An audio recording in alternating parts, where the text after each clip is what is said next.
कहानी की शुरुआत में हम वीरान जगह पर एक खूबसूरत मगर खतरनाक तालाब को देखते हैं जिसके पानी का रंग काला था और इस तालाब का नाम था ब्लैक वाटर। फौरन ही बाद हम एक फैमिली को देखते हैं जिसमें 3 लोग थे। एक लड़की जिसका नाम ग्रेस था वो और उसके साथ उसका हस्बैंड और छोटी बहन। ये तीनों छुट्टियां गुजारने के लिए एक क्रोकोडाइल पार्क जा रहे थे जहाँ बहुत सारी मगरमच्छ थे। कुछ वक्त के बाद वो लोग यहाँ पहुँच जाते हैं। देखते हैं कि यहाँ बहुत सारे लोग आए हुए हैं और मगरमच्छ को खाना खिला रहे हैं। ये नजारा वहाँ पर आया हर इंसान देख रहा। साथ ये तीनों भी पार्क में खूब मजे कर रहे थे। फिर रात के वक्त ये लोग एक होटल में जाते हैं। यहाँ वो इस बारे में बात कर रहे थे कि कल का क्या प्लान है, यानी कल कहाँ जाना है। जिसके बाद वो फैसला करते हैं कि यहाँ से कुछ दूर एक तालाब है ब्लैक वाटर, वहाँ चलेंगे। वहाँ जाकर हम मछलियाँ पकड़ेंगे। ये वही तालाब था जिसे हमने कुछ देर पहले देखा। फिर अगले ही दिन ये लोग वहाँ पहुँच जाते हैं। अब दिखाया जाता है कि ये तालाब बहुत बड़ा है जो काफी दूर दूर तक फैला हुआ है। आस पास काफी सारे पेड़ थे क्योंकि ये एक जंगल भी था। यहाँ ये एक आदमी से मिलते हैं जिसके पास एक कश्ती थी। वो यहाँ का गाइड था जो इनके सफर में इनकी मदद करेगा। अब कुछ ही वक्त के बाद वो इन लोगों को मछलियाँ पकड़ने के लिए ले जाता है। गाइड बताता है यहाँ मेरा बॉस भी है जो किसी और फैमिली को घुमाने ले गया है और मेरे पास एक गन भी है जो मुश्किल के वक्त इमरजेंसी में काम आ सकती है क्योंकि यहाँ पर बहुत सारे मगरमच्छ भी हैं। पर यहाँ ग्रेस और उसकी बहन की बातों से हमें पता चलता है कि ग्रेस का बच्चा होने वाला है, मगर अभी तक उसने ये बात अपने हस्बैंड को नहीं बताई क्योंकि वो सही वक्त का इंतजार कर रही थी। फिर जब भी लोग कश्ती में थे तो आस पास के नजारे को काफी इंजॉय कर रहे थे। इन्हें सब कुछ बहुत खूबसूरत लग रहा था। ये वहाँ की तस्वीरें भी लेते हैं। जिस बीच वो काफी आगे निकल आई थे। एक जगह रुककर वो मछली पकड़ने लगते हैं मगर कोई भी मछली वो नहीं पकड़ पाते। इसीलिए वो गाइड इन्हें और आगे ले जाता है जहाँ ग्रेस का हस्बैंड दोबारा से मछली पकड़ने लगता है और इस बार उनकी रस्सी में एक मछली अटक भी जाती है जिससे वो लोग काफी खुश हो जाते हैं। मगर तभी अचानक उनकी कश्ती जोरों से हिलती है और फौरन ही वो पलट जाती है जिससे सब लोग पानी में गिर जाते हैं क्योंकि दरअसल उनकी रस्सी में कोई मछली नहीं बल्कि एक मगरमच्छ अटक गया था और इसी ने ही इनकी कश्ती को टक्कर मारी थी। ग्रेस का हस्बैंड डरते हुए कहता है हरी आप जल्दी करो, पेड़ पर चढ़ो। और वो घबराहट में ग्रेस को पेड़ पर चढ़ा देता है मगर जब उसकी बहन को चढ़ाने लगता है तो वो उसे नहीं मिलती, इसीलिए वो उसे ढूंढने लगता है। तभी ग्रेस वहाँ उस मगरमच्छ को देखती है जो उस गाइड की लाश को लेकर जा रहा था। इसका मतलब ये था कि उनके गाइड को मगरमच्छ ने मार दिया था। अब ग्रेस काफी डर गई थी क्योंकि वो मगरमच्छ उसके हस्बैंड की तरफ ही आ रहा था। वो फौरन चिल्लाकर उसे पेड़ पर चढ़ने का कहती है तो वो ऐसा ही करता है, फौरन पेड़ पर चढ़ जाता है। अब हम देखते हैं कि उनकी जो कश्ती पलटी हुई थी ग्रेस की बहन ले उसके नीचे छुपी हुई थी। वो पानी से निकलकर बाहर आती है तो वो मगरमच्छ अब ले की तरफ ही बढ़ रहा था जो देखकर ग्रेस जल्दी से उसे कश्ती पर चढ़ने का कहती है। अब जैसे ही ली कश्ती पर चढ़ती है मगरमच्छ फिर से वहाँ आकर कश्ती हिलाने लगता है और उसे गिराने की बहुत कोशिश करता है। ये देख वो काफी डर जाती है मगर वो पानी में नहीं गिरती क्योंकि उसने काफी कस के कश्ती को पकड़ा हुआ था। ग्रेस का हस्बैंड पानी में शोर करके मगरमच्छ का ध्यान भटकाता है ताकि ली वहाँ से निकल सके। अब यहाँ पर सुकून सा हो गया था क्योंकि वो मगरमच्छ यहाँ से चला गया था। साथ ही उस गाइड की तैरती हुई लाश को भी अपने साथ ले गया था। ये देखकर ग्रेस अपने हस्बैंड को कहती है कि वो मगरमच्छ यहाँ से जा चुका है तो यही सही मौका है ली को वहाँ से निकालने का। वो ली को कहती है जो रस्सी कश्ती के साथ बंधी हुई है उसे हमारी तरफ फेंको। और जब ली उस रस्सी को फेंकती है तो ग्रेस के हस्बैंड उसे पकड़कर खींचने लगता है मगर कश्ती वहाँ पर अटक गई थी और काफी भारी भी थी जिस वजह से वो आगे की तरफ नहीं आ रही थी। हालांकि वो दोनों मिलकर भी कोशिश करते हैं मगर फिर भी कश्ती आगे नहीं आती। तब ग्रेस ली को हिम्मत करके खुद ही तैरकर आने का कहती है। ली डरी हुई थी जिसके लिए वो पहले तो मना कर देती है मगर फिर हौसला करके वो पानी में उतरती है और तैरती हुई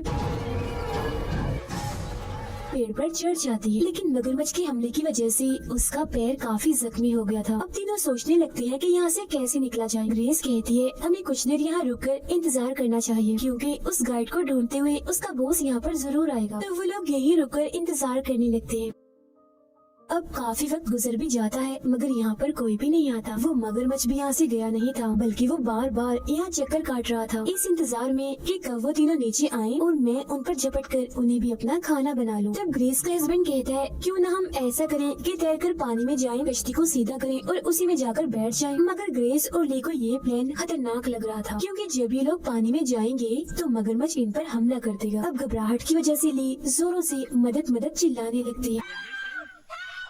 उसे देखकर ग्रेस भी ऐसा करती है और चिल्लाने लगती है, मगर ये पूरा इलाका सुनसान था और लोग यहाँ पर बहुत कम आया करते थे, इसीलिए उनकी पुकार सुनने वाला यहाँ कोई भी नहीं था। मुसीबत इनके लिए कम नहीं थी क्योंकि यहाँ बहुत सारे मच्छर थे जो इन्हें परेशान कर रहे थे और इनके पास सिर्फ एक ही मोबाइल था जो अब पानी में गिरने की वजह से खराब हो गया था। अब यहाँ ग्रेस एक प्लान बताती है कि यहाँ पर पेड़ ही पेड़ हैं, तो क्यों ना हम एक पेड़ पर चढ़कर दूसरे पर जाएं और ऐसे करते करते हम इस जगह से निकलकर दूसरी जगह पर पहुँच जाएंगे। बस हमें एक बार जाकर ये चेक करना होगा कि आखिर ये पेड़ कहाँ तक है। अब क्योंकि उसके हस्बैंड का चश्मा पानी में गिर गया था जिस वजह से उसे कुछ भी दिखाई नहीं दे रहा था। ली के पैर में चोट लगी थी, इसीलिए ग्रेस खुद ही चेक करने के लिए जाती है। पेड़ से पेड़ पर चढ़कर वो आगे जाती है तो पता चलता है कि कुछ पेड़ों के बाद 100 मीटर का गैप है जिसे इन्हें तैर कर ही पार करना था, जिसके आगे फिर से एक के बाद एक और भी बहुत सारे पेड़ थे। मगर ये प्लान भी ठीक नहीं लग रहा था क्योंकि 100 मीटर के गैप में वो मगरमच्छ इन पर हमला कर सकता था। ये लोग कोशिश भी कर लें तो नहीं बच सकते क्योंकि वो इनसे काफी तेज तैरता है। तब मायूस होकर ग्रेस वापस आने लगती है। उसे वहाँ गाइड का कटा हुआ कान लहरता हुआ दिखता है जिसे देखकर वो काफी डर जाती है। वापस आकर वो उन दोनों को सारी बात बताती है। तब उसका हस्बैंड कोई और रास्ता ना होने पर दोबारा से कश्ती को पलटकर उसमें ही जाने का कहता है। तब इस बार वो दोनों बहनों को मनाकर खुद ही पानी में उतरता है। वो तैरकर कश्ती के पास जाता है, फिर नीचे जाकर ताकत लगाता है और उसे जैसे तैसे पलटने में कामयाब हो जाता है। ये देखकर दोनों बहनें काफी खुश हो जाती है। मगर ग्रेस का हस्बैंड जो कश्ती के नीचे गया था वो वहाँ पर नहीं था, जो देखकर वो घबरा जाती है। फिर तभी एकदम से वो पानी से बाहर निकल आता है जिसे देखकर उनकी जान में जान आती है। मगर तभी हम देखते हैं कि वो मगरमच्छ उसकी तरफ ही बढ़ रहा था जो एकदम से ही ग्रेस के हस्बैंड पर हमला करके उसे पानी में ले जाता है। ये भयानक नजारा देखकर दोनों काफी चिल्लाने लगती है। फिर कुछ ही देर के बाद मगरमच्छ उसे मुंह में दबाकर बाहर आता है, मतलब कि मगरमच्छ उसे भी मार चुका था।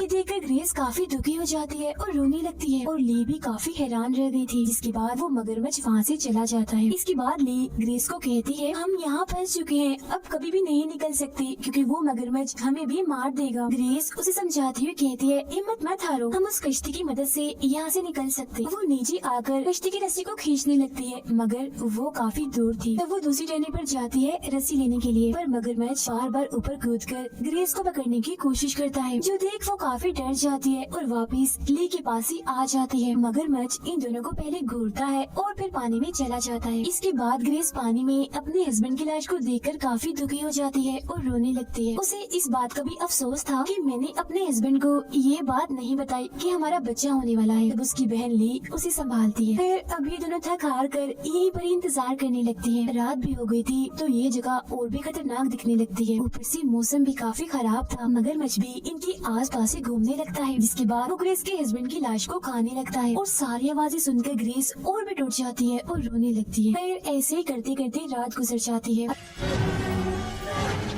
अगली सुबह हम देखते हैं कि ग्रेस की हालत काफी खराब है। वो गहरे सदमे में बहुत दुखी है। तब ली उसे हौसला देती है कि जो हो गया उसे भूल जाओ और अब अपने बच्चे के बारे में सोचो। तुम दुखी मत हो, अपने हस्बैंड की आखिरी निशानी को बचाओ। तब ग्रेस उसकी बात मान लेती है। अब ये लोग देखते हैं कि इनकी कश्ती तैरकर इनसे काफी दूर चली गई है, इसीलिए अब इन्हें भी तैरकर उस तक जाना था। तब ये दोनों पानी में उतरकर आगे बढ़ते हैं। फिर तभी मगरमच्छ इनके बहुत ही पास से पानी से बाहर निकलता है। उसे अपने इतने पास देखकर दोनों के होश उड़ जाते हैं। चुपचाप ये वहीं खड़ी रहती है। तब मगरमच्छ भी पानी में चला जाता है।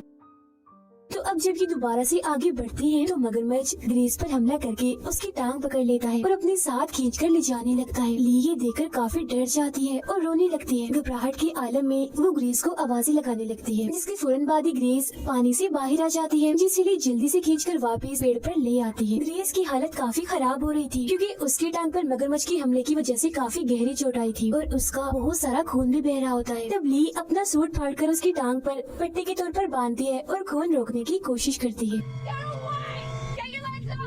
अब इसे खून कुछ हद तक तो रुक जाता है, मगर ग्रेस काफी तकलीफ में थी। कुछ देर के बाद ली को एक कश्ती की आवाज आने लगती है। तब उसे रोकने के लिए वो दूसरी टहनी पर जाकर मदद के लिए चिल्लाने लगती है, मगर कश्ती के इंजन के शोर की वजह से कोई भी उसकी आवाज नहीं सुन पाता और कश्ती यहाँ से चली जाती है। तभी हम देखते हैं कि वो मगरमच्छ दोबारा से ग्रेस के पास आ चुका था और क्योंकि उसकी टांग से खून निकलकर पानी में गिर रहा था, इसीलिए वो नीचे ही रहकर उसका इंतजार करने लगता है। अब ली किसी तरह ग्रेस के पास आती है और उसकी टांग को और कस के बांधती है ताकि उसका खून न बहे। जब मगरमच्छ यहाँ से चला जाता है तो ली ग्रेस को कहती है कि मैं कश्ती के पास जाती हूँ और कुछ करती हूँ यहाँ से निकलने के लिए। ग्रेस उसे ऐसा करने से मना तो करती है, मगर कोई और रास्ता ना होने पर उसे जाना ही पड़ता है। वो बड़े ध्यान से पानी में उतरती है और तैरते हुए कश्ती तक पहुँच भी जाती है। ऊपर चढ़कर उसके अंदर भरा हुआ पानी वो निकालने लगती है, जिसके बाद वो इंजन को चलाने की भी कोशिश करती है। लेकिन ये शोर सुनकर मगरमच्छ दोबारा से यहाँ आ जाता है और एकदम से कश्ती में चढ़कर ली को पकड़ने की कोशिश करता है। ली काफी डर जाती है और अपनी जान बचाने के लिए पानी में कूदकर पेड़ की तरफ जाने लगती है, पर मगरमच्छ उसे पकड़ लेता है, जिससे ली पानी में ही बेहोश हो जाती है। जैसे ही उसे होश आती है तो वो खुद को किनारे पर पाती है। उसके साइड में ही उस गाइड की लाश भी थी। ली देखती है कि उसकी एक उंगली टूट गई है, जिसे वो एक कपड़े से बांधती है और फिर वो अपने पेट को चेक करती है तो वहाँ भी काफी गहरे जख्म थे, क्योंकि मगरमच्छ ने उसे यहीं से ही पकड़ा था। तभी उसे याद आता है कि गाइड अपने साथ हिफाजत के तौर पर एक गन मिलाया था, जिसे वो ढूंढने लगती है। अब गन मिलने पर पहले वो पानी में डालकर उसे साफ करती है और गोलियां डालकर बिल्कुल तैयार कर लेती है। फिर वो चेक करने के लिए एक दो गोली भी चलाती है तो गन बिल्कुल ठीक चल रही थी। फिर वो बड़ी सोच समझकर गाइड का एक बाजू तोड़ लेती है और उसे किसी चारे की तरह इस्तेमाल करते हुए पानी में शोर करने लगती है, ताकि मगरमच्छ ये शोर सुनकर यहाँ पर आ जाए। वो गन लेकर बिल्कुल तैयार भी थी और इधर उधर देख रही थी, पर वो मगरमच्छ यहाँ नहीं आता। ये देखकर ली खड़ी हो जाती है। फिर तभी उसके पीछे हम मगरमच्छ को देखते हैं, जो छुपकर बस उस पर हमला करने ही वाला था। अब आहट महसूस होने पर ली पीछे देखती है तो डरते हुए वो दोबारा से पानी में चली जाती है, जहाँ मगरमच्छ उसका पीछा करने लगता है और फिर गायब भी हो जाता है। ली एक जगह रुककर मगरमच्छ को ढूंढने लगती है। फिर वो एकदम से ही बाहर आकर ली के हाथ को पकड़ लेता है, जिससे वो जख्मी हो जाती है। अब क्योंकि उसका हाथ मगरमच्छ के मुंह में ही था, इसीलिए वो फौरन गोली चला देती है, जो गोली मगरमच्छ के सर पर लगने से फौरन ही उसकी मौत हो जाती है और इससे ली का हाथ भी आजाद हो गया था। अब देखते ही देखते उसकी लाश पानी में चली जाती है, जो देखकर ली बहुत खुश हो जाती है। इसके बाद वो ग्रेस के पास आती है और खुश होते हुए उसे बताती है कि आंखें खोलो, मैंने मगरमच्छ को मार दिया है और अब हम यहाँ से निकल सकते हैं। ली उसे काफी उठाने की कोशिश करती है, मगर वो नहीं उठती, जो देखकर ली दुखी हो जाती है और रोने लगती है। दरअसल बहुत सारा खून बह जाने की वजह से ग्रेस की भी मौत हो गई थी। फिर ली ग्रेस की लाश को कश्ती में डालकर वहाँ से जाने लगती है और उसके जाते ही ये सच्ची कहानी यहीं पर खत्म हो जाती है।